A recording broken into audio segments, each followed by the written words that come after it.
What's up? It's Chris from StonefoxMedia, and I hope everyone's having a blessed day. Now, before I get to gaming news, I'm going to address the elephant in the room. There's a big old elephant in the room, everybody. A lot of people thought I was hating on the Nintendo Switch, and I said in my video that it's going to sound like I'm hating on the actual Switch, but I'm not hating on it. I actually think it's really cool. I even said that. I also said I'm going to buy it, but I do have some legitimate concerns about it. Some that other people are actually having themselves. One, how much is this thing going to cost? Two, how powerful is this thing?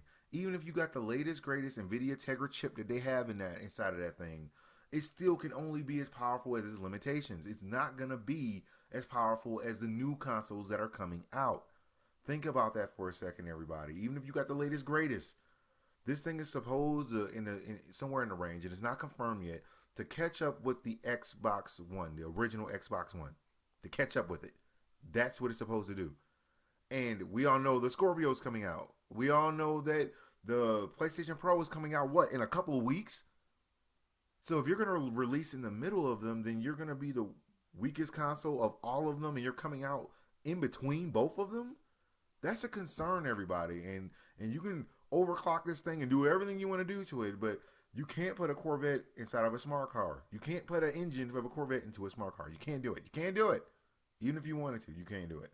So I'm just having concerns about that. You know what I'm saying? Because then you end up with porting problems, and it's like, okay, well, great. This thing has got to be weaker than the other games. So if you get the same game on one console's, Elder Scrolls 5, then it's not going to be the same resolution and look as good as it will on the other consoles. And speaking of that, I just want to throw this in as a tiny tidbit. The people at Bethesda did not confirm Skyrim for Nintendo Switch. They were actually asked about that, and Bethesda did say, we're happy to have had the opportunity to collaborate with Nintendo on the video. While we are not confirming any specific details at this time, we are pleased to announce our partnership with Nintendo and support for the Switch. We look forward to revealing specific games and details in the future. Basically, they're saying we're not 100% saying that we're going to put this thing on here. So if everyone thought it was going to be running on there and being buttery, we all know that they put out games like Deep Down that will probably never ever come out for the whole entire console. So I just want to let everybody know about that. Just want to let you know about that. Another thing that I'm actually concerned about with is the battery life. Remember, if you can't take out the battery of something, the battery life is going to fail. So let's look at that objectively. This thing is a tablet. I have tablets. You have tablets, cell phones, laptops. Laptops you can take out the batteries. Cell phones you can take out the batteries. But I've seen nothing on here that indicates that you can actually take out the battery from this thing. So what happens when you leave a tablet plugged in for a long period of time? The battery life starts to die, especially if you don't know the battery life that it's going to have. It starts to die, everybody. So if you can't change the battery, that's going to be a problem. That's a real life concern. Also, I just want to put this out here to everybody. There's also new news that came down from Nintendo. It looks like this thing is not going to be backwards compatible. Yeah, in this interview with Famitsu, and it's been multiple translations, and I'm still trying to get all the translations down, but they did do an interview with them, and they asked them if it's a successor to the Wii U, and they said, no, it's a completely new gaming machine. And they said, well, it could be compatible with the Wii U and the 3DS titles. And they said, since the Nintendo Switch is not a Wii U or a 3DS successor machine, you cannot play Wii U disc software and Nintendo 3DS card. It's not backwards compatible. So you're not bringing your games with you.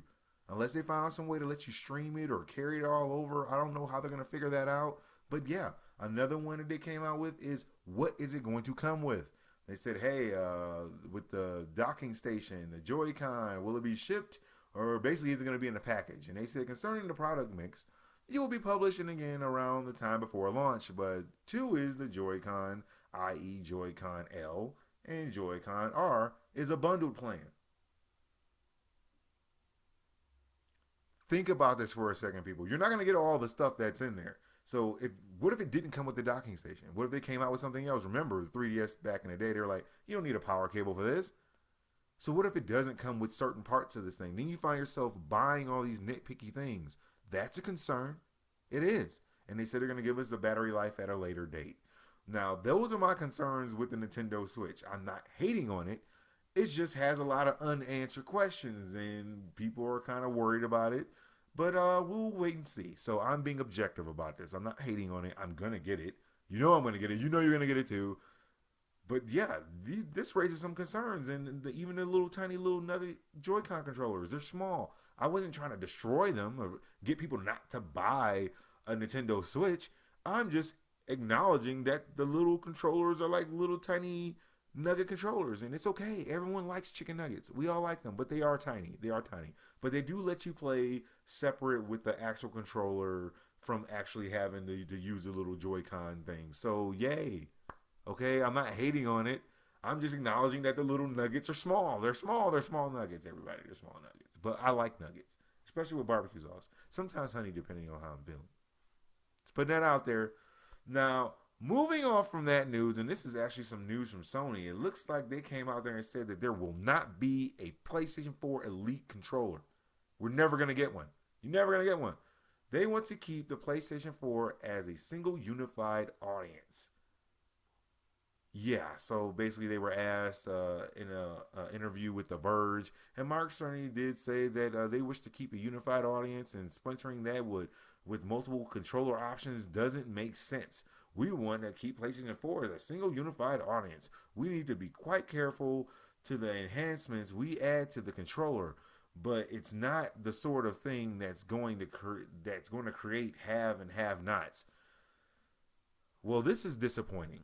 I don't think that the Xbox Elite controller splintered the audience. I don't think it messed anybody up. They have ones with different paint colors on them, but having a pro one is going to splinter the audience. I guess I don't fully understand that.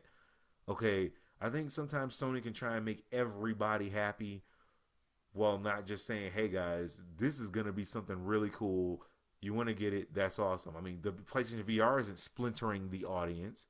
So why would a controller do that? Come on, Sony. I mean, you can make something really cool out of that controller. That can do way cooler stuff than what it just does. Something a little bit more comfortable. But I'm just saying, that's not great. I don't want to be negative because I want to be super positive. Super positive right now, everybody. But yeah, I just figured I'd let everybody know about this wonderful gaming news that's going on. Well, that's all the news I got for you guys right now. Like, subscribe, follow me on Twitch, Twitter, and Facebook. You know, as soon as my news becomes available. Thank you guys for watching. God bless, and I'll holler at y'all later. Thank you guys for watching my whole entire episode. I really do appreciate it. Hit that like and subscribe button, and after that, go to my StonefoxMedia store. Get cool things like shirts, iPhone cases, you name it. Even got mugs. There's nothing in the mug.